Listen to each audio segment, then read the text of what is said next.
Assalamualaikum warahmatullahi wabarakatuh. Apa kabar teman-teman? Baik? Bisa cek sound dulu ya. Ya, silakan cek sound. Waalaikumsalam warahmatullahi wabarakatuh. Oke, yang lainnya mungkin? Sebutkan nama, kemudian menjawab salam Hafiz. Bu. Assalamualaikum teman-teman. Silakan menyebutkan nama. Silakan. Kita cek sound dulu. Oke, mungkin yang teman-temannya belum gabung bisa di chat, suruh langsung gabung aja. Karena sebentar lagi webinar akan segera dimulai. Loh, ini keluar. Udah denger ya tapi ya. Dari sini ya. Kalau dengar raise hand boleh.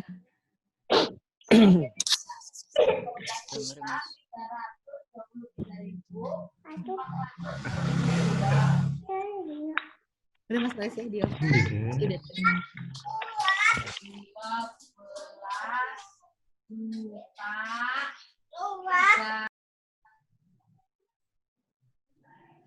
Udah ternyata ada Raffi ya kelihatannya. Ada Raffi, ada Dinda. Dinda. Ada siapa lagi Mas? Oh, Ramawati.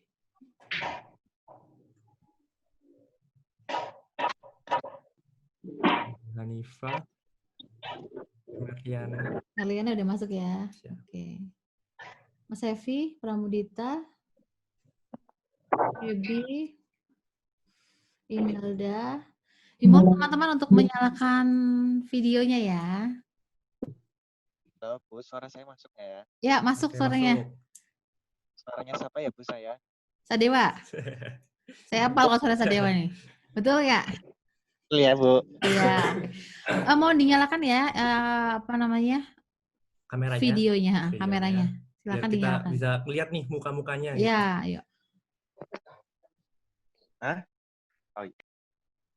Di mute dulu ya.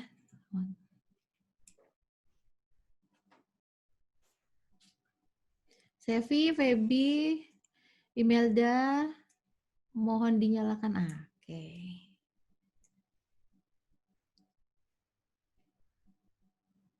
Sudah berapa Mas Rois yang join? 28. 28 ya. Oke. Kita tunggu ya teman-teman ya. Silakan yang belum gabung temennya bisa di chat langsung suruh gabung. Ada Hanif. Ada siapa lagi nih? Masih di halaman yang sama ya, Mas? Oke. Oke. Waduh, ada Ivan yang baru bangun tidur kayaknya nih. Nyalakan aja ya videonya ya, biar kita bisa lihat nih. Ganti. Anissa Trilestari. Anissa, Danti, Feby, Hanif, tolong dinyalakan videonya.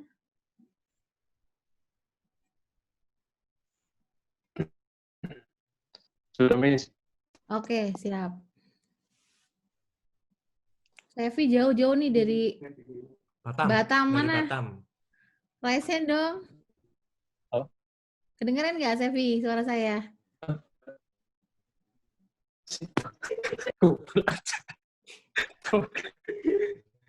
Sevi. Ramawati, kedengaran suara saya? Kedengaran? Oke. Kedengaran. Yang dengar suara saya tolong angkat tangan. Angkat tangan. Angkat satu tangan aja, angkat satu tangan aja. Kalau yang kedengeran. Sadewa. Kita Sadewa. Siapa lagi? Kemudian Tara. Oke. Yang di atas Ardi ya? Ares, Oke. Yang dengar suara saya angkat Nugi, tangan. Etiana, Aditani, Lestari, Arafi, udah. Oke. Siapa lagi? Siapa lagi? Halo Mas Arif mungkin Mas Rois. Oke. Ada lagi tunjuk tangan dulu. Iya, angkat tangan. Angkat tangan, angkat tangan. Satu tangan aja yang kedengaran suara saya. Oke. Tahan dulu. Oke, siap. Itu bawah siapa ya? Imelda. Febi, bukan? Bawah Hanif, Febi. Bawahnya Hanif. Febi ya? Febi, iya, Febi. Febi dengar suara saya enggak?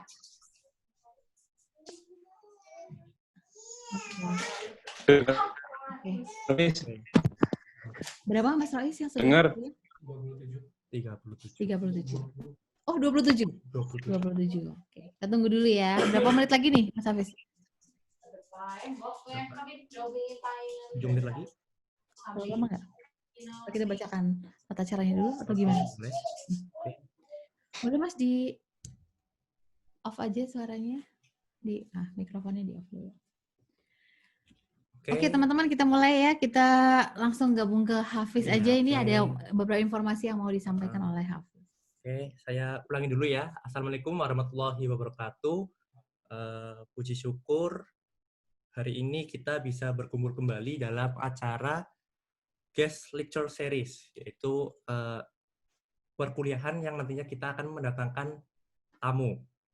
Oke, ketentuan dalam acara ini, silakan para peserta wajib menyalakan videonya. Kemudian harap mikrofon dimatikan kecuali dalam sesi tanya-jawab. Kemudian jika ingin bertanya, silakan bisa melalui chat room atau WA ke nomor saya. Kemudian diharapkan teman-teman berpartisipasi aktif selama webinar berlangsung. Dan yang terakhir, tetap memegang etika sopan santun dalam bermedia, karena nanti kita akan kedatangan tamu. Oke, acara ini didukung oleh TRI Digital Lifestyle Provider. Bagi teman-teman nanti yang berperan aktif akan mendapatkan merchandise dari TRI. Ada polo shirt, kemudian tumbler, kemudian nih yang suka mengeluh nih nggak punya paketan atau sinyalnya jelek, kita ada hadiah perdana. Kemudian yang terakhir itu ada buku dari penulisnya dari itu ya Bu? Langsung dari penulisnya. Langsung dari penulisnya. Oke, nanti kita akan tahu siapa Kita akan beliau tahu. ya. Oke. Nah, aku punya kejutan nih bagi peserta pertama yang masuk ke Zoom ini akan mendapatkan hadiah. Dan yang masuk pertama adalah Chandra Hanifah. Oke, selamat kepada Chandra Hanifah akan mendapatkan salah satu hadiah ini, tapi hadiahnya akan diumumkan nanti pada sesi terakhir. Oke, untuk mengefektifkan waktu, saya serahkan saja langsung kepada moderator acara ini, Ibu Prita Suci Nur Chandrani, Esos MSI MIKOM, atau yang biasa kita sebut Miss Prita. Oke, silakan Miss. Oke, terima kasih Mas Hafiz. Siap. Selamat pagi teman-teman semuanya. Sehat semua ya di rumah atau dimanapun kalian berada. Yang penting jangan keluar kalau tidak penting atau tidak harus keluar ya. Oke, alhamdulillah pada pagi hari ini kita diberikan kesempatan dan kesehatan untuk bisa ya bertatap muka secara online dalam acara Guest Lecture Series yang disiarkan secara online ya. Jadi kita tidak bisa bertemu, tapi kita tetap bisa bertemu dengan praktisi atau pakar yang memang membidangi dalam public relation ini. Oke, tema kita pada pagi hari ini yaitu atau berjudul mengelola komunikasi digital internal perusahaan untuk memperkuat motivasi karyawan di masa pandemi COVID-19 ini. Seperti kita tahu, di masa COVID-19 ini banyak sekali produksi yang menurun karena disebabkan berkurangnya pelanggan. Nah, itu menyebabkan produktivitas perusahaan menurun sehingga perusahaan pun merugi. Oke, nanti akan dibahas secara langsung dan secara lengkap oleh narasumber kita Dan siapakah beliau? Sebelumnya saya akan membacakan biodatanya.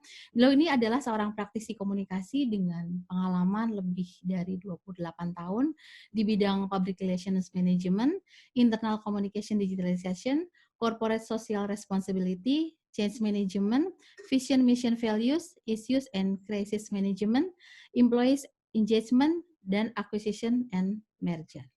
Beliau adalah Ibu RR Nitya Laksmiwati, SPD MSI, MIPR.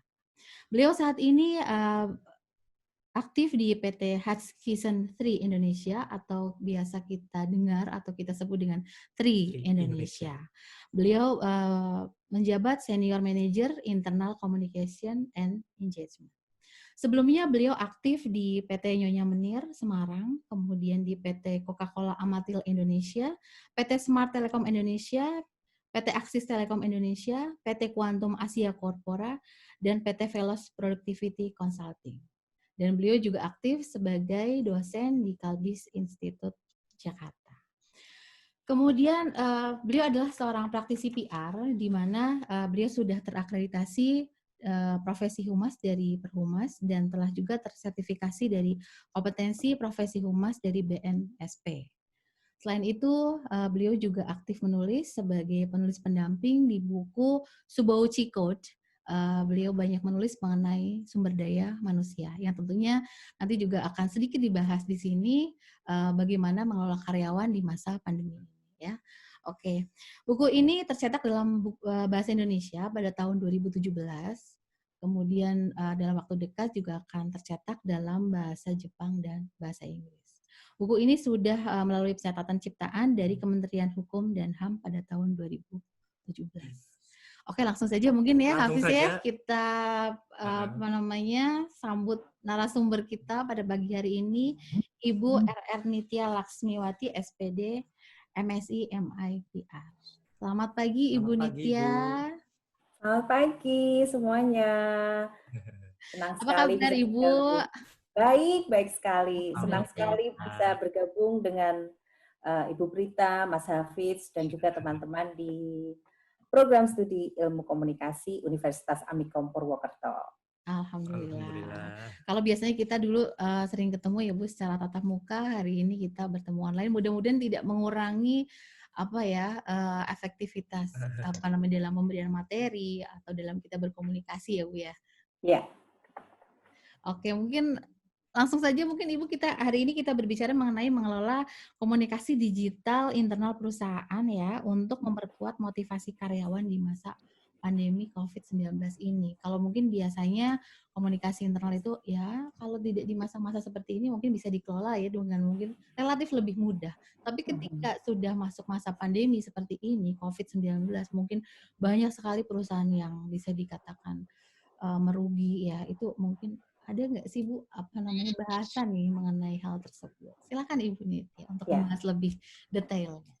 Baik, terima kasih sekali lagi Ibu Prita dan Mas Hafiz.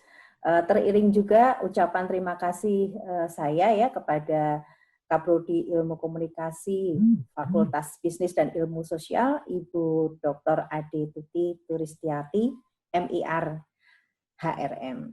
Ya, sekali lagi mungkin kita bisa mulai ya, langsung mulai saja. Kami bisa. Jadi nanti kita santai saja, bisa interaktif, ada sesi-sesi yang penuh kejutan, nanti akan dipandu oleh Mas Hafiz. Baik, silakan dibantu oleh Mas Hafiz. Ya, Mas Rois. Oke, teman-teman, silakan satu kali lagi sebelum kita mulai video mohon di-on-kan, kalian aktif dari awal hingga akhir. Akan nanti banyak sekali kejutan dari Ibu Nitya ya dan didukung kita oleh dari Tri Provider. Silakan Ibu Nitya untuk menyampaikan. Kita di slide pertama dulu ya.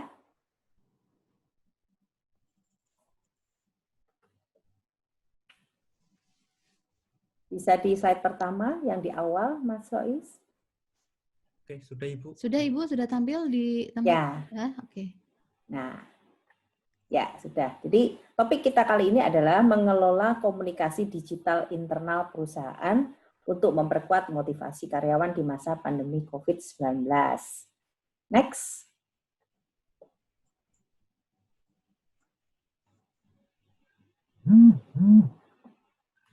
Next slide bisa ditampilkan. Sudah Ibu? Atau mungkin di tempat saya. Nah, ada jedanya ternyata. Bergantung dengan Ada teknologi nih ya. jauh. Iya betul. Jauh soalnya Purwokerto, Jakarta. Ya. Ya. Teman-teman yang ada di Fakultas Ilmu Komunikasi ini, saya rasa kita harus bersyukur ya, dan beruntung nih, ternyata prodi favorit di Indonesia itu salah satunya adalah komunikasi. Ya, ini disampaikan oleh Ketua Pelaksana Eksekutif Lembaga Tes Masuk Perguruan Tinggi, ya, Bapak Budi Prasetyo Widyabroto. Ini kutipan ini saya ambil dari Kompas yang diterbitkan 22 Januari 2020. Jadi dari tahun ke tahun itu program studi komunikasi adalah salah satu program studi yang favorit. Jadi kalau teman-teman sudah bergabung atau menjadi mahasiswa di Fakultas Ilmu Komunikasi harus merasa beruntung, ya. Tepuk tangan buat kita semua. Nah, ini kenapa? Ya, kenapa? Anda tahu nggak bahwa komunikasi itu adalah salah satu alat ataupun modal besar di dalam menguasai dunia. Coba dibayangkan, tanpa komunikasi kita tidak bisa berinteraksi ya. Interaksinya di sini adalah berinteraksi dengan manusia. Karena komunikasi yang dijalin adalah komunikasi dengan sesama manusia. Berikutnya, next. Terus kalau sudah di Fakultas Ilmu Komunikasi, nanti setelah lulus mau jadi apa? Kita lihat prospek kerjanya, lulusan Ilmu Komunikasi ya. Ada yang sudah punya cita-cita setelah lulus mau jadi apa? Nanti bisa dijawab kalau di chatnya ya, boleh. Nah, ini yang pasti adalah pertama jadi PR. PR apa? Bisa PR di perusahaan swasta atau pemerintah, kemudian bisa juga PR di kampus-kampus, ya itu kan juga memerlukan PR. Nah, mungkin penamaannya bukan PR, banyak. Ada yang corporate communications, ada yang public relations.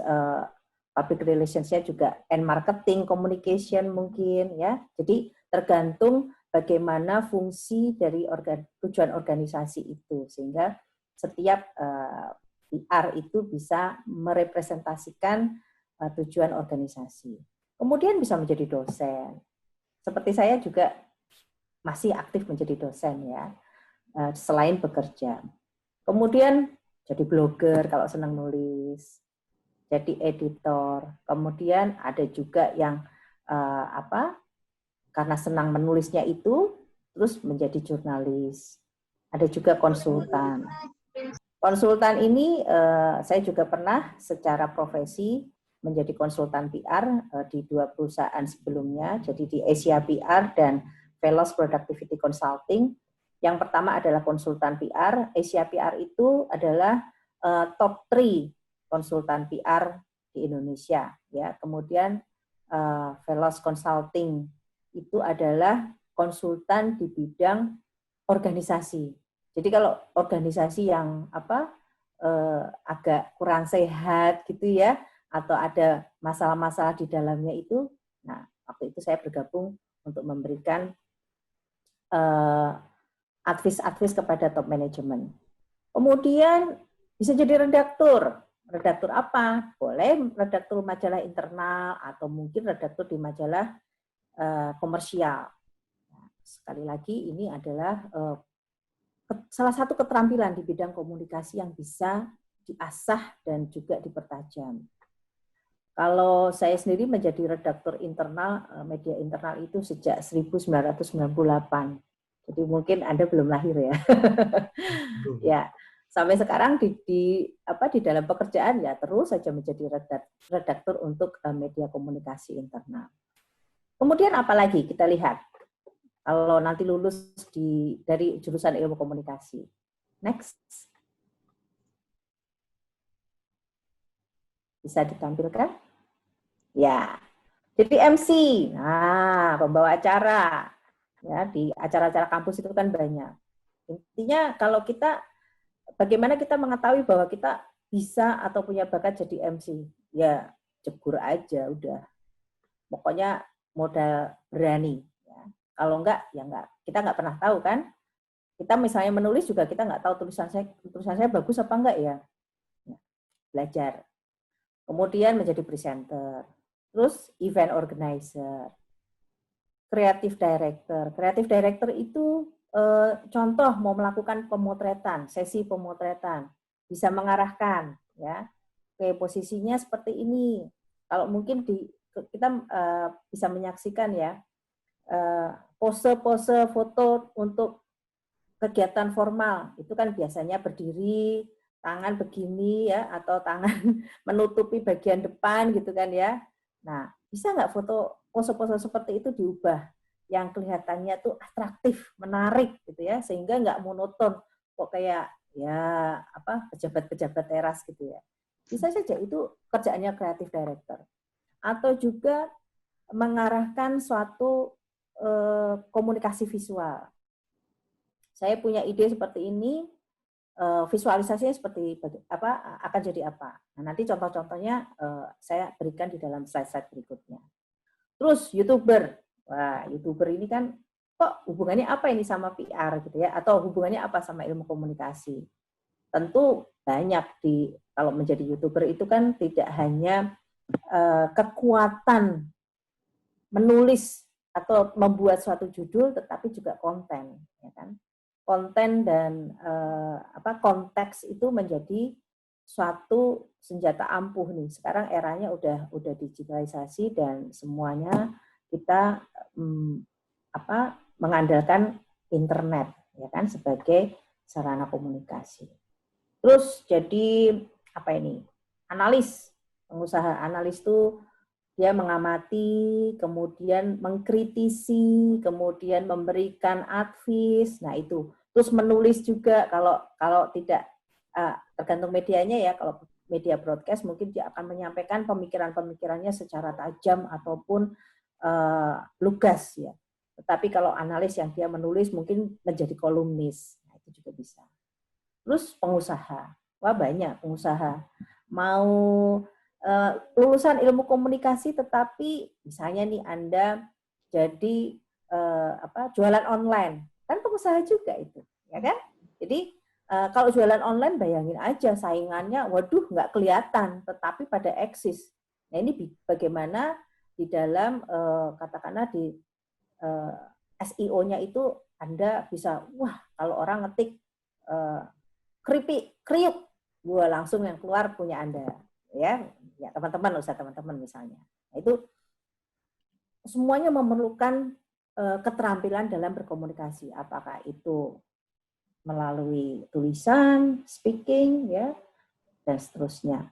Terus apalagi berikutnya ada penerjemah, ada interpreter, ya, mungkin bisa diklik Mas Rois. Next-nya, ya.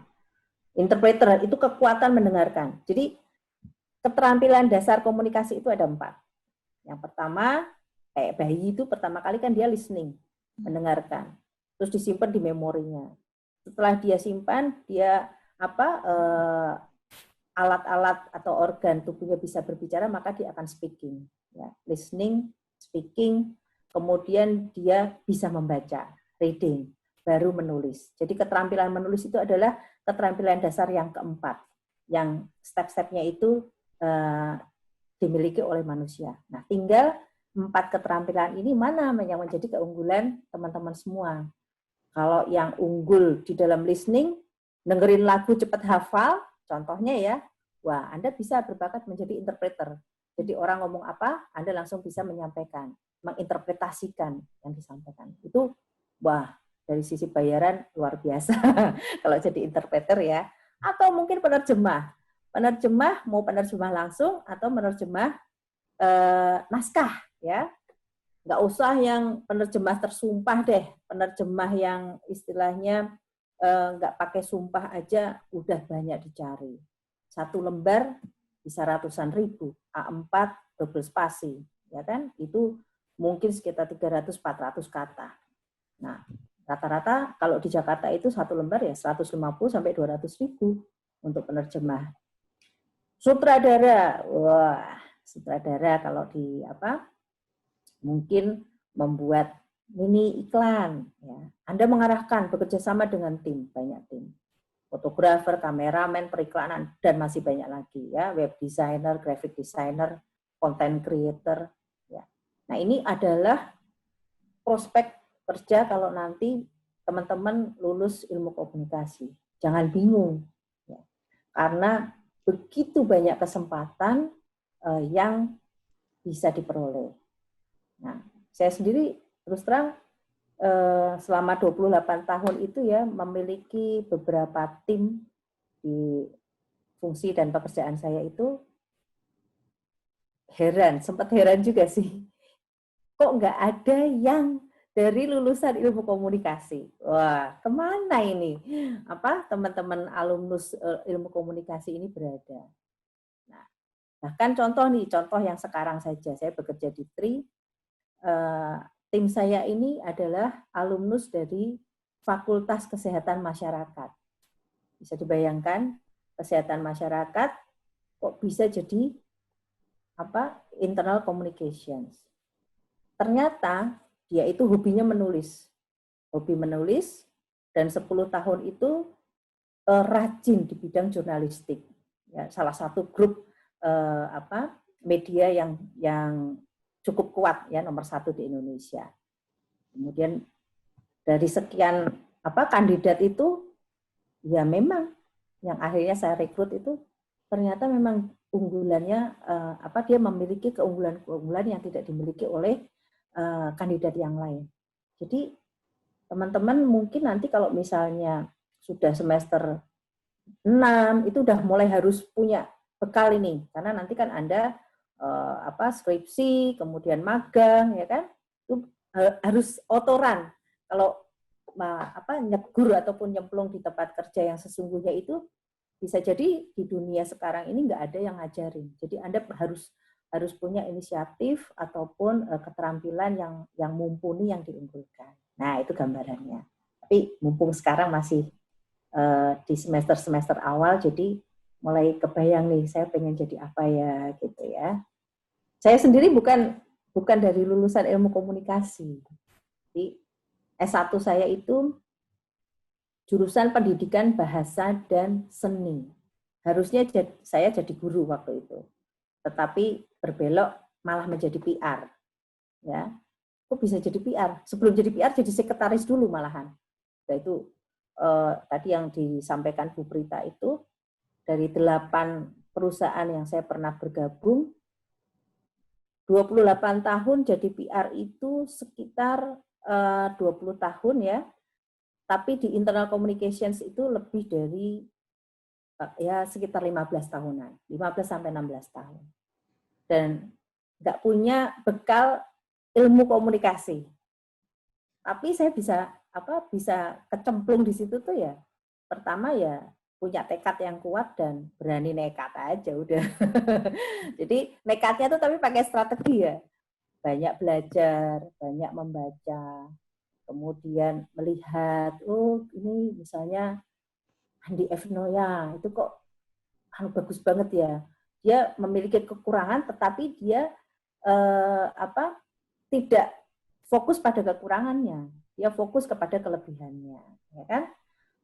Ataupun Najwa, ataupun mungkin sekarang Boy Williams atau siapa gitu ya. Nah itu dipelajari. Jadi walaupun sudah memiliki pengalaman sekian tahun, saya masih belajar juga. Jadi jangan pernah berhenti untuk belajar. Oke, next.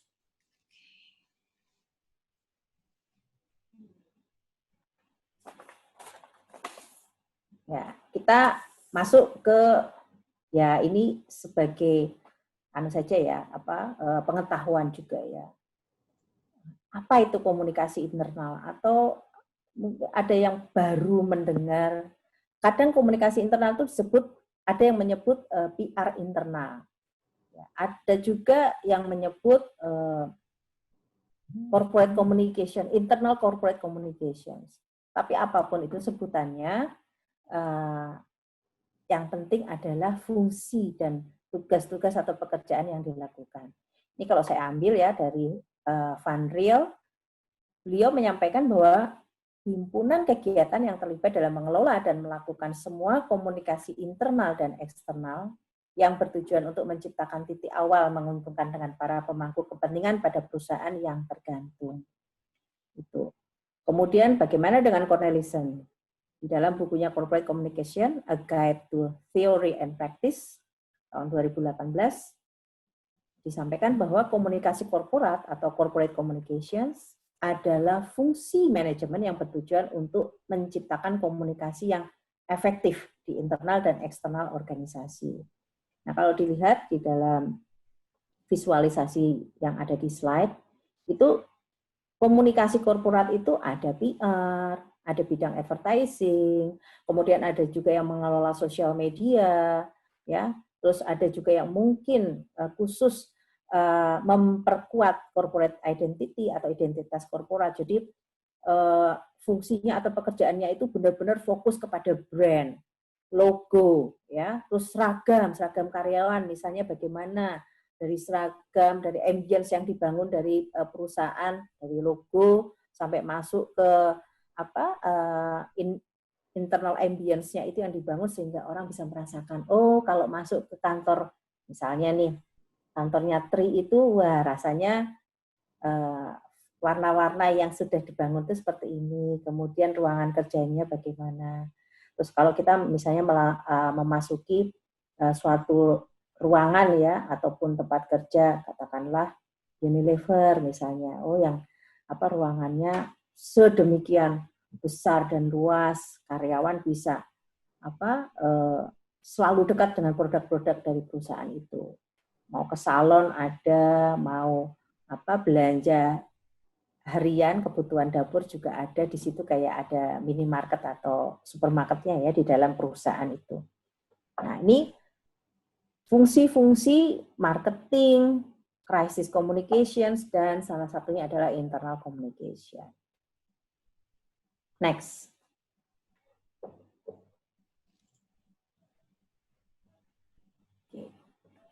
Nah, bagi saya komunikasi internal itu kalau ibaratnya musik, ya, musik itu kan katanya itu adalah seperti makanan yang kalau kita nikmati itu bisa penuh dengan cinta, gitu ya. Atau mungkin bagaikan uang yang kalau kita memiliki uang kita bisa berkeliling dunia kemana saja ya. Kemudian kalau internal communication atau komunikasi internal itu kalau dikelola dengan efektif, maka bisa menjadikan sumber ataupun petrol di sini bensin, tetapi maksudnya bukan bensin, artinya bisa menjadi kekuatan yang membuat organisasi itu sukses, sangat sukses. Nah, menurut teman-teman gimana nih komunikasi internal? Nanti ada sesi dari Mas Hafidz ya. Anda teman-teman boleh menulis pendapatnya, nanti siapa yang bisa mengungkapkan atau memiliki definisi sendiri tentang internal communication, nanti dipilih, bisa dapat hadiah. Oke. Oke, Mas Hafidz ya. Siap.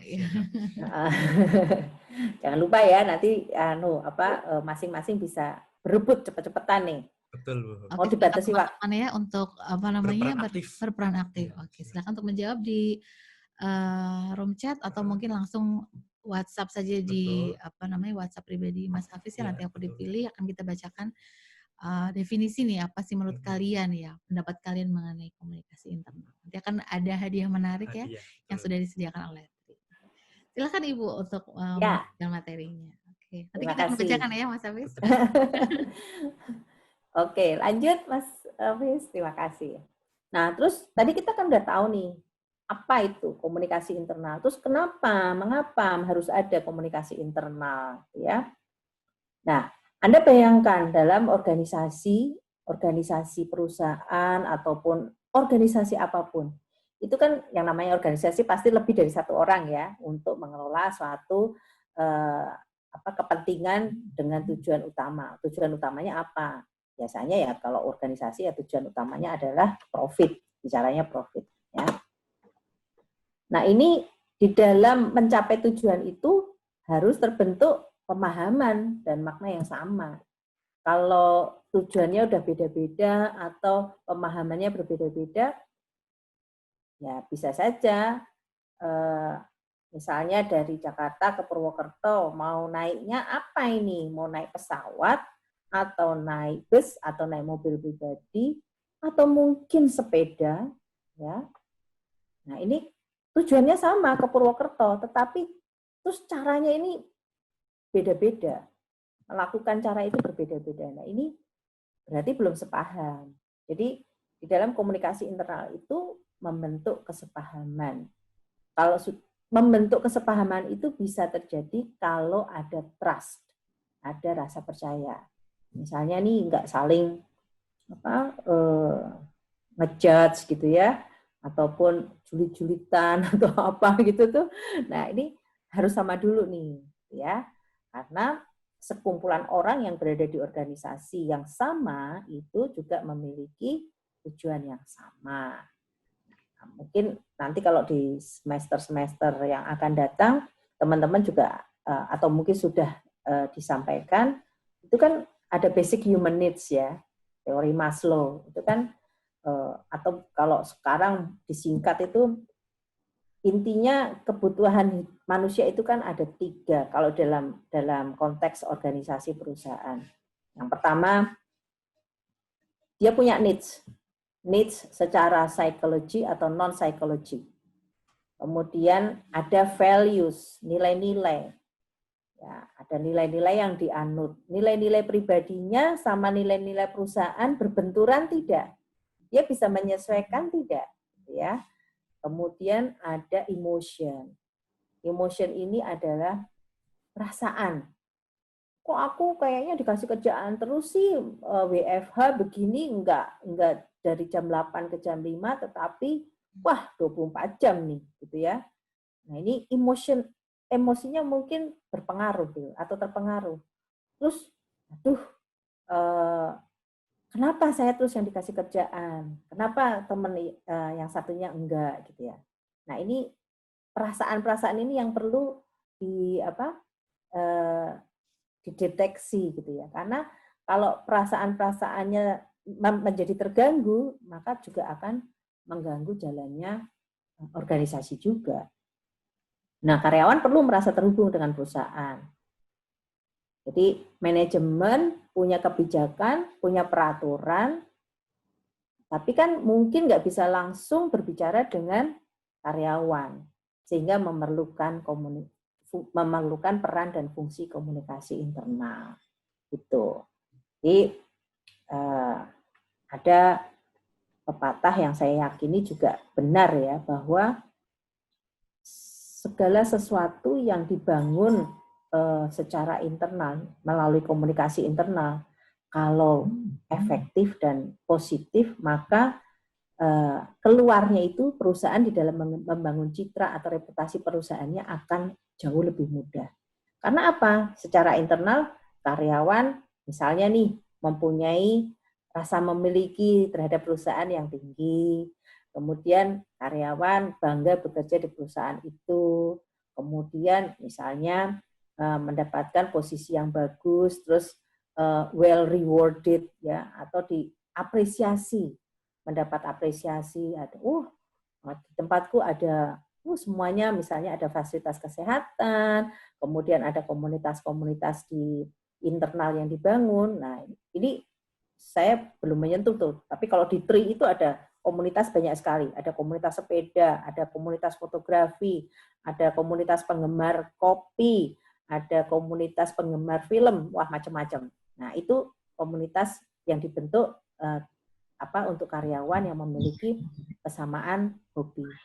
Kembali lagi ya, bahwa ini penting agar karyawan merasa terhubung. Nah, kalau karyawan merasa terhubung berarti kan perlu media. Ya. Ada sender, ada receiver, tapi harus ada medianya nih. Oke, berikutnya, next.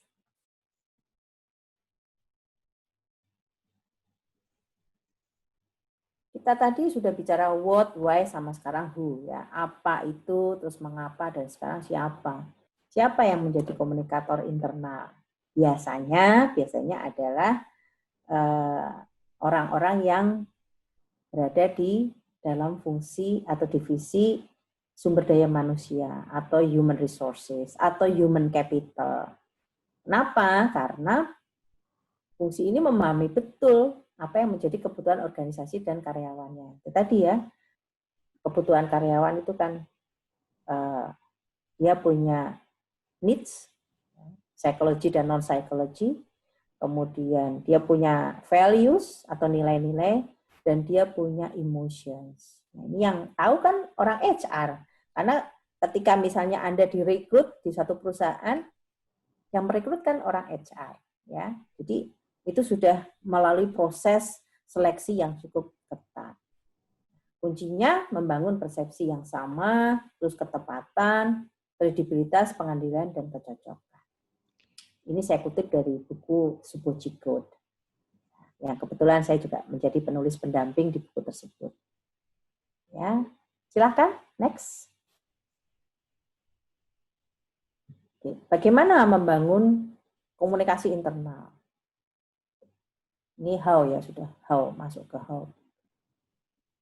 CEO atau presiden director atau presiden direktur atau pimpinan ya, itu biasanya merumuskan DNA. DNA itu ada values ya, membentuk karakter. Ada visi misi yang dibangun. Kita saya punya misalnya saya punya perusahaan. Saya pengen menjadi apa nih? Ya kayak Tri misalnya, operator seluler. Kan banyak toh operator seluler yang lain. Nah, Tri itu pengen menjadi apa gitu kan? Jadi tagline-nya kan digital lifestyle provider. Jadi menjadi penyedia layanan digital yang sesuai dengan gaya hidup kita. Gaya hidup kita sekarang ini ya, internet. Karena memang internet ini akan menjadi alat utama di dalam komunikasi. Oke. Setelah CEO merumuskan DNA perusahaan, maka tantangan komunikatornya adalah ia tak sekedar menguasai keterampilan teknis, tetapi harus siap bersinergi lintas fungsi.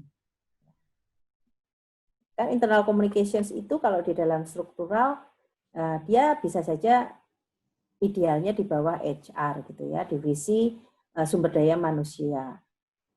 Tetapi di dalam melakukan pekerjaannya, fungsi komunikasi internal ini bekerja sama dengan fungsi-fungsi yang lain. Misalnya, kalau mau membuat program intranet atau mungkin digital TV, kan perlu uang, ya kan? Perlu budget. Berarti mintanya ke finance. Kemudian, ini ada ide-ide online atau digital ini, berarti saya harus berhubungan dengan IT, ya kan? Terus ini TV mau dipasang di mana? Digantungin di langit-langit biar semua karyawan bisa melihat dan membaca, atau model standing. Nah, berarti berhubungan dengan fungsi GA, General Affairs atau bagian umum, ya kan? Atau mungkin bagian gedung. Ini cablingnya bagaimana, ya colokannya nanti di mana dan seterusnya. Ya, itu jadi nggak bisa sendiri, fungsi komunikasi itu selalu memerlukan pihak lain. Next, ada tips kalau nggak salah nih. Ya, nah tips ini komunikasi kepemimpinan yang sukses itu pertama harus jelas. Kalau berkomunikasi harus jelas, jangan berbelit-belit gitu ya. Apa yang menjadi pokok pikiran, key message-nya apa, pesan kunci atau pesan intinya apa yang akan disampaikan. Terus penggunaan pilihan kata atau diksi ini penting. Kalau di industri telekomunikasi kan istilahnya banyak banget dan mungkin teknis ya. Nah, itu kita cari nih padanan katanya yang misalnya bisa dipahami oleh audiensnya, gitu ya. Karyawan yang misalnya di finance ataupun di bagian marketing mungkin nggak terlalu fasih dengan istilah-istilah bidang teknologi, network, IT, ya kan? Jadi gunakan saja istilah yang gampang dipahami karyawan. Terus jujur ya sampaikan saja, sampaikan secara terbuka, tetapi bahasanya perlu ditata, ya sehingga tidak bias dan tidak menimbulkan salah persepsi atau interpretasi. Jujur ya, jujur itu terbuka ya, yang disampaikan apa adanya. Kemudian bertanggung jawab terhadap pesan-pesan yang disampaikan. Fungsi komunikasi internal ini tetap memegang kendali dan kontrol sehingga apa yang disampaikan itu sesuai dengan tujuan perusahaan. Kemudian 2 arah. Kalau ada pertanyaan atau masukan dari karyawan itu sangat perlu, dan itu bisa diberikan saluran komunikasi yang lain, misalnya melalui ada white box gitu ya, kotak karyawan nih mau kasih ide, atau sekarang serba digital ya lewat ini aja, lewat polling ataupun ada email tertentu yang bisa karyawan leluasa mengirimkan atau memberikan opininya, tetapi tidak dibaca secara umum. Jadi ada yang memegang fungsi itu. Ya, next. Dari semua jenis komunikasi ya sampai sekarang itu tatap muka ini yang paling efektif. Nah, tadi sudah disinggung oleh Bu Brita ya bahwa bagaimana ini komunikasi internal khususnya ya. Sejak diumumkan bahwa Indonesia ini juga terdampak pandemi COVID, bahkan Indonesia itu nomor 1 di Asia Tenggara dan nomor 3 di Asia Pasifik dalam konteks penderita COVID-nya, ya. Sehingga mau nggak mau, suka nggak suka memberikan dampak yang sangat besar bagi dunia usaha. Oke. Ini ada contoh infografis yang sangat ya. Bu Niti, kita hold dulu. Ini mungkin ada Oke. jawaban ya, mungkin tadi atas pertanyaan Bu Niti mengenai komunikasi internal. Mungkin Ya. sudah ada terhubung dengan Merliana ya. Merliana. Oke. Bisa langsung ya. Yes. Oke. Ya. Ya, saya akan memberikan jawaban. Menurut saya, komunikasi internal adalah suatu fungsi manajemen suatu perusahaan untuk menciptakan komunikasi yang efektif antar karyawan dengan manajemen, yang nantinya sebagai kekuatan bagi perusahaan untuk mencapai kesuksesannya. Wah, bagus ya. Ya. Oke, terima kasih Mbak Merliana. Oke. Terima kasih Merliana. Biasa kita panggil Elin, Bu, di sini. Oh, oke. Iya, nama tenang Elin di sini ya. Iya. Terima kasih Mbak Elin. Iya, Bu. Mungkin ada lagi dari Rahmawati mungkin mau langsung menyampaikan pendapatnya. Silakan nyalakan. Iya. Oke. Baik. Selamat pagi Rahmawati. Menurut saya pagi, Miss. Oke, iya. Komunikasi itu memegang peranan penting dalam suatu organisasi di mana merupakan suatu proses sekaligus sarana untuk saling berbagi informasi antara satu dengan yang lain. Komunikasi internal sendiri adalah komunikasi yang terjadi di lingkungan kantor, di mana komunikasi ini bisa terjadi antara karyawan dengan karyawan dengan atasan. Agar mampu menciptakan keefektifan dalam mengajar tujuannya untuk meningkatkan kinerja SDM dalam organisasi. Menurut saya seperti itu. Terima kasih. Wah, lengkap juga ya. Komprehensif. Terima kasih Mbak Rama, bagus juga. Iya. Definisi yang pinter-pinter semua ini. Alhamdulillah. Bagaimana Ibu? Mungkin ada tanggapan mungkin dari Ibu Nitya atau mungkin mau memberikan apresiasinya kepada Merliana dan Rahmawati Putri Wah, mungkin? ini sudah pilihan ini ya. Artinya dua definisi yang disampaikan itu menurut saya bagus ya, bagus dan tepat karena memang itulah fungsi komunikasi internal di dalam organisasi. Jadi konteksnya atau esensinya sudah masuk semua sih Bu Prita. Oke. Silakan bisa diberikan hadiah yang ada. Mungkin Ibu yang akan memilihkan hadiahnya mungkin untuk Merliana dengan Rahmawati Putri mungkin Ibu. Oke, masing-masing mendapatkan polo shirt ya. Polo shirt, oke. polo Ya. shirt. Mungkin bisa dicatat ya Mas Hafiz Siap, ya. langsung Oke. saya catat. Soal ukuran, nah bilang aja sama Mas Hafiz. Bisa diatur, bisa diatur.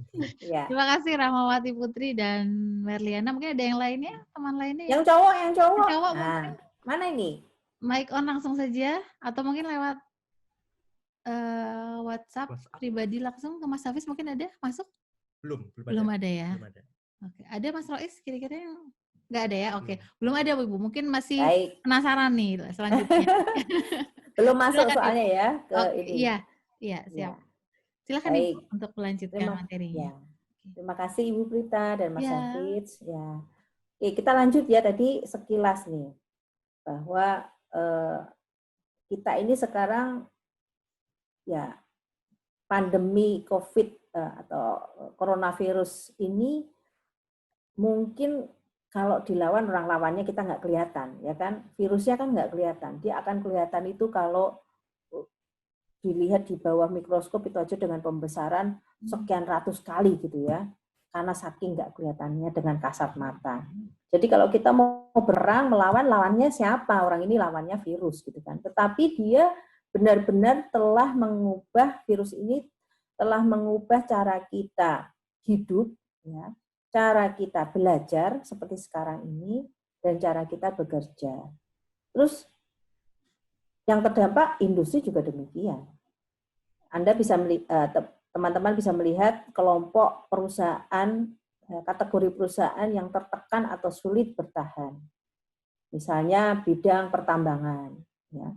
Pertambangan, kemudian industri pengolahan atau packaging, konstruksi dan seterusnya. Perdagangan, hotel, wah itu kan sangat rentan, ya. Industri-industri yang sangat rentan terhadap penyebaran COVID-19. Penerbangan termasuk, ya. Kemudian ada kelompok usaha ataupun industri yang bertahan. Misalnya listrik, ya kita perlu listrik sehari-hari, coba nggak ada listrik, gimana mau mandi, ya kan? Terus kalau malam nggak ada penerangan, waduh, nah itu repot. Terus kehutanan bisa bertahan. Kenapa? Karena dari hutan itu, hutan yang dikelola secara industri ya maksudnya, itu dari hutan kan menghasilkan banyak produk ya, mulai kertas, tisu, segala macam. Lembaran-lembarannya itu kan bisa diolah, terus pembangunan ya, semua kayunya kan juga dari hutan. Peternakan, entah itu ternak ayam, ikan ya, ataupun ternak hewan lainnya itu masih bisa bertahan. Perkebunan, pertanian, pengangkutan atau transportasi ya ini selama orang masih hidup, dia pasti memiliki kebutuhan untuk hidup, ya kan? Kebutuhan hidup ya kita ada kebutuhan primer, sekunder, tersier ya. Kalau kebutuhan primer ini kan harus makan, kebutuhan makan. Untuk makan itu katakanlah di Jakarta misalnya atau di kota-kota besar itu untuk mendapatkan buah-buahan kan dapatnya dari daerah lain. Ya. Demikian juga nggak hanya buah-buahan ya, tapi kebutuhan makan sehari-hari, bahkan untuk ayam, daging sapi, sayur-sayuran, itu semuanya memerlukan industri angkutan. Air bersih, gas, ya, itu juga adalah contoh-contoh industri yang bertahan di masa pandemi ini. Tetapi ada juga kelompok industri yang meningkat, justru meningkat. Misalnya makanan, itu tadi karena kebutuhan primer kita kan makan. Jadi walaupun kita di rumah saja tetap perlu makan. entah itu masak sendiri atau pesan online, kan? Terus kebutuhan kesehatan, kalau misalnya sakit ya perlu ke dokter mungkin. Tetapi untuk menjaga kesehatan kita perlu vitamin, ya didukung vitamin dan seterusnya.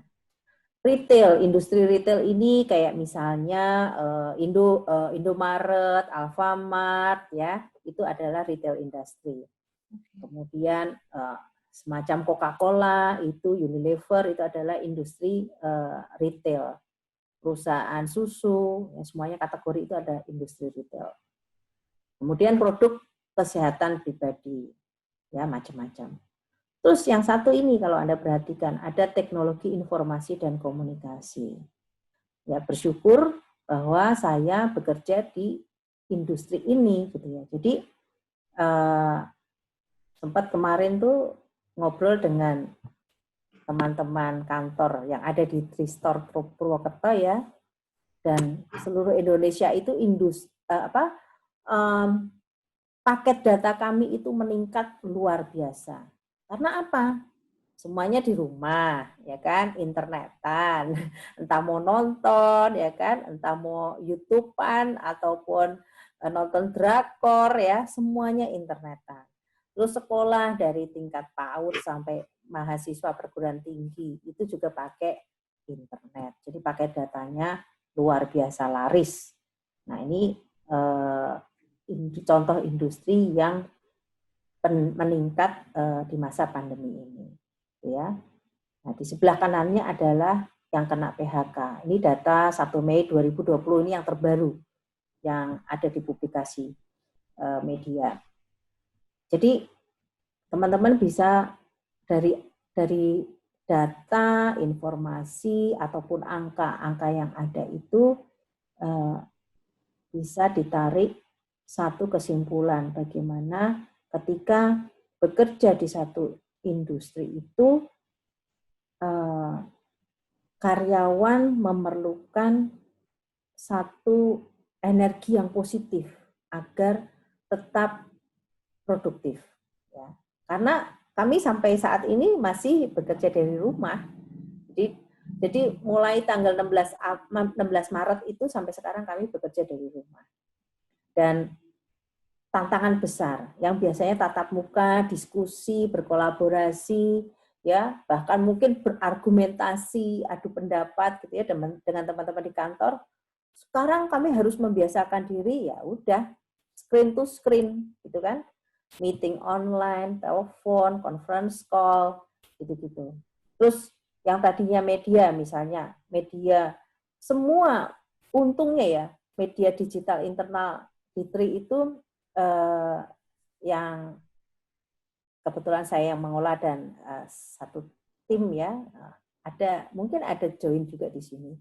Nanti bisa bercerita juga. Itu semuanya basisnya adalah digital. Jadi ada penggunaan screen, ya penggunaan screen ketika karyawan login ke kantor, dia akan langsung dihadapkan dengan namanya desktop wallpaper. Ya, jadi langsung ada pesan korporat yang tampil di situ. Nah, kemudian ada TV. TV itu kami menggunakan untuk konten-kontennya kami simpan di cloud. Tetapi teman-teman yang bekerja di seluruh Indonesia dapat melihat tayangan itu dari tempatnya masing-masing. Nah ini terus berinovasi ya, terus berinovasi. Kontennya dapat dari mana? Ya kontennya rajin-rajin aja lah kami minta-minta gitu kan, artinya proaktif gitu ya. Proaktif, ada kegiatan apa gitu, menanyakan. Terus kalau enggak bekerja sama dengan PR kami gitu ya. Ada informasi apa nih yang terbaru gitu. Terus kami kembangkan untuk konsumsi internal karyawan. Karena banyak juga karyawan yang mungkin belum tahu gitu. Terus kemudian bisa ditayangkan selanjutnya, slide selanjutnya. Ya, ini adalah platform komunikasi digital internal di Hutchinson Tree Indonesia. Yang pertama adalah screen wallpaper. Itu tadi yang saya ceritakan ya. Jadi karyawan login langsung ada wallpaper yang berisi tentang tema-tema komunikasi korporat. Kemudian yang kedua ada digital TV, sudah ya. Ketiga majalah internal. Majalah internal ini semula adalah ya keempat ada email dan kelima yang terakhir intranet. Saya jelaskan yang nomor 3 dulu karena 1 dan 2 tadi sudah ya. Internal magazine itu kami terbit pertama kali itu formatnya cetak. Begitu masa pandemi langsung banting setir ya, banting setir digital. Tapi yang cetak masih ada gitu. Yang cetak masih ada. Nah, yang digital ini kami kerjakan, ini terbitnya kan bulan Mei. Itu kami kerjakan itu ngebut sekali itu. Ngebut sekali karena hampir 100% lah. 100% berubah total dari planning untuk kontennya. Yang tadinya tuh kami punya acara besar, kalau awal tahun itu ada town hall meeting. Town hall meeting itu semua karyawan dari seluruh Indonesia dipanggil ke Jakarta, kemudian kami berada dalam satu ballroom yang besar untuk memuat, karena ada sekitar 1.000 orang ya. Kemudian manajemen kami berbicara, menyampaikan ini loh target perusahaan, kita sekarang mau kemana ya.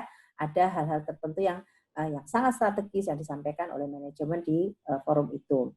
Ya, event terbesar town hall meeting. Kemudian ada ulang tahun perusahaan di bulan Maret. Kemudian ada bulan Ramadan kan, April, dan masuk Idul Fitri.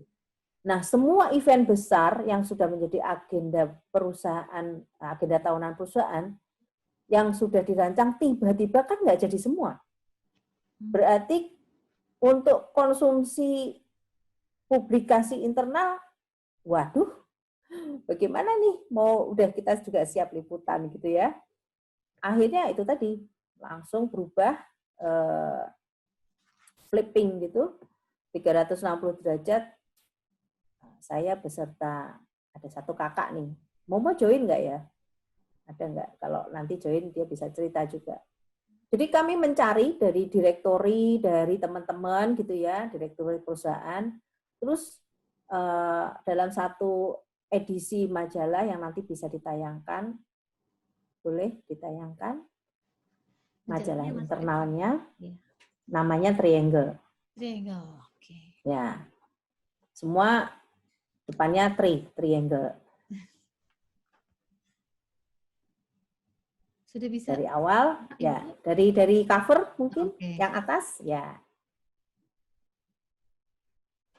Nah, tadinya kami itu sudah konsepnya sesi foto. Nah, sesi foto itu kan berarti biasanya internal karyawan ya yang jadi modelnya gitu.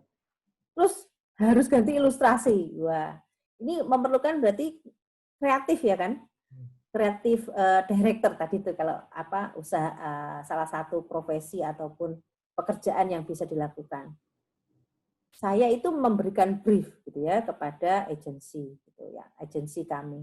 Ini pokoknya menggambarkan ini suasana tetap bekerja di rumah, tetapi yang karena kami kan milenial ya, maksudnya banyak karyawan yang sekarang kan usia-usianya itu kan milenial, jadi yang kekinian lah ya. Terus akhirnya ini dipilih sebagai cover. Nah, berikutnya, halaman berikutnya, ini Fresh Thoughts. Ini adalah rubrik komentar-komentar karyawan. Ada juga tuh satu yang dari Purwokerto. Turun lagi. Nah, ini Noval ya, dari Purwokerto, Area Sales Officer Purwokerto. Tuh. Nah, ini semua ya sampai 40 halaman itu tim saya tuh cuma satu. Ya, jadi anggota tim saya itu namanya Kakak Molina atau biasa dipanggil Momo. Dia itu mencari narasumber lebih dari 50 yang diinterview, dan juga saya paling nge-brief aja. Interview nanti yang ditanyakan ini ya. bisa bergerak lagi slide-nya, nggak apa-apa, terus aja sambil saya bicara.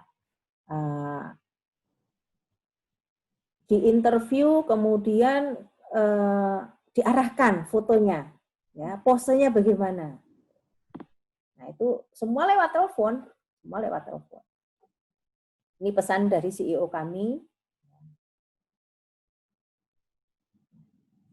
Beliau orang Hong Kong, ya. Jadi ini pun foto juga kan nggak bisa sesi pemotretan, tapi beruntung setiap memotret beliau itu saya punya stok. Jadi kalau nge-brief fotografer, jangan cuma ambil satu shot. Ambillah beberapa angle. Terus kemudian saya juga meminta beliau, jangan pakai jas aja. Ada yang pakai batik, ada yang pakai kemeja jeans, ada yang kemeja putih berlogo, dan seterusnya.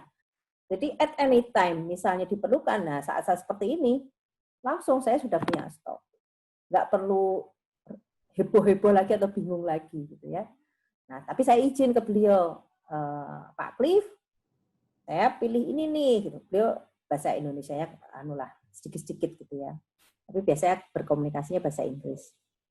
Pak Cliff, saya punya pilihan beberapa foto nih, Bapak pilih yang mana? Nah, ini yang dipilih beliau.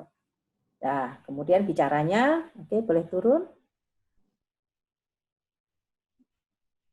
Ya, teks ini dan judul ini adalah saya yang membuat, saya yang menulis. Tetapi poin-poinnya adalah memberikan arahan gitu ya, bahwa dari karyawan itu seperti ini, kemudian dari manajemen bagaimana, gitu kan? Ini semua tentang memberikan motivasi dan terus menumbuhkan arahan.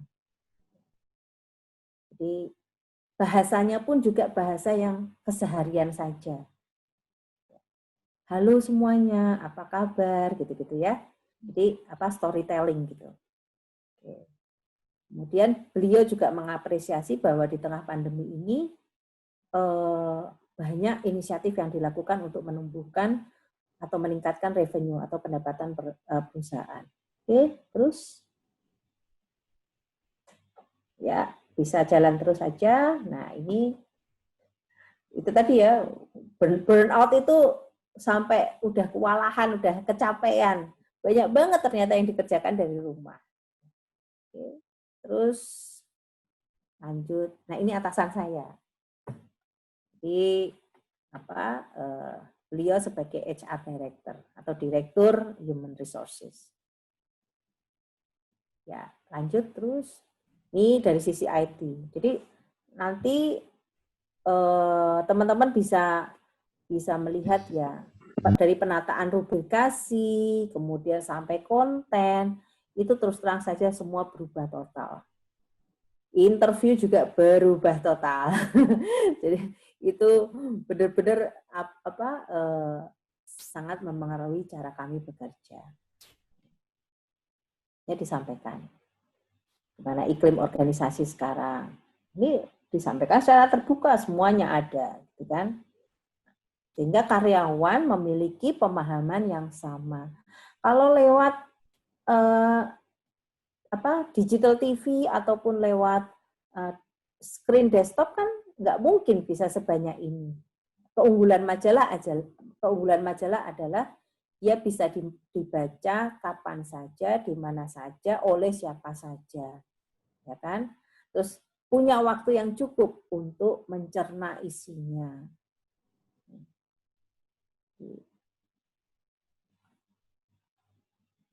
Ya, ini paket kita bersatu. Jadi produknya adalah Tri menjual paket itu senilai 10.000, tetapi pelanggan yang beli itu bisa langsung menyisihkan Rp1.000 untuk didonasikan.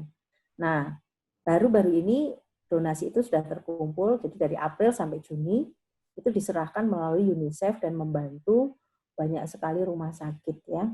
Rumah sakit memberikan paket data dan pulsa, termasuk juga alat pelindung diri atau APD. Ya, ini terus ini kegiatan dari teman kolega PR ya. Jadi manajemen pun, top leader pun juga beri pelatihan bagaimana menghadapi media. Oke. Ya, sampai boleh agak lebih cepat lagi slide-slide-nya. Nah, ini kami juga memberikan bantuan ya melalui Kementerian BUMN. Ini salah satu kegiatan bersepeda yang tadi saya cerita, komunitas sepeda. Terus ini profil karyawan. Ya, turun langsung, turun terus. Bisa agak cepat juga, nggak apa-apa. Nah, ini ada video kreatif. Itu kan di rumah wae itu maksudnya di rumah aja. Di rumah wae. Apa bahasa Sunda ya? Ya, betul. Bahasa Sunda. Lanjut. Nah, ini Triva, bisa berhenti sebentar. Triva itu aplikasi digital, tapi untuk pelanggan. Tapi di-develop dari internal, gitu ya. Nah, ini chatbot lah. Ini kami berinisiasi untuk mengikutsertakan di dalam ajang kompetisi pria itu Public Relation Indonesia Award. Baru pertama kali nih ikut, ya langsung bisa mendapatkan peringkat, padahal saingannya ratusan perusahaan. Oke, lanjut, terus boleh turun.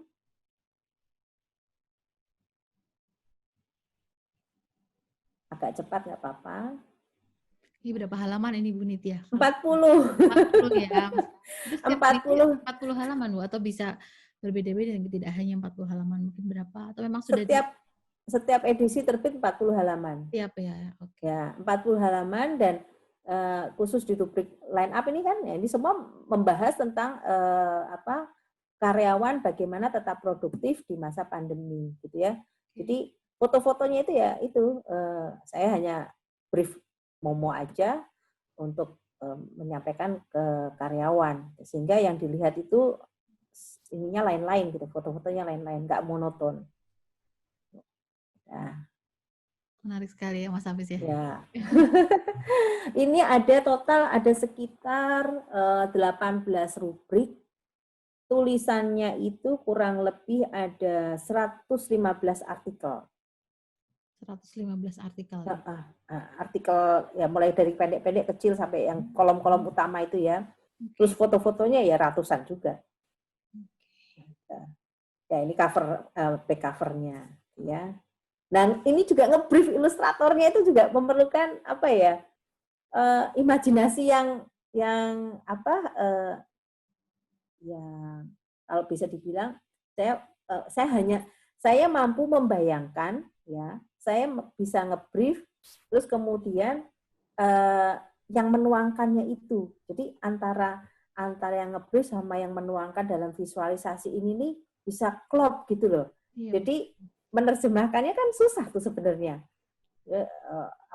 Ini menunjukkan satu keakraban, keharmonisan, mewakili keluarga Indonesia gitu ya. Terus ya sebagai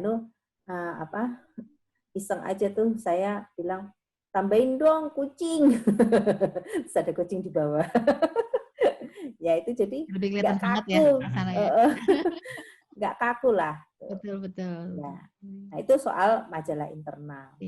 Yang berikutnya itu yang keempat adalah kita kembali ke slide digital platforms ya yang dikelola oleh Internal Communications.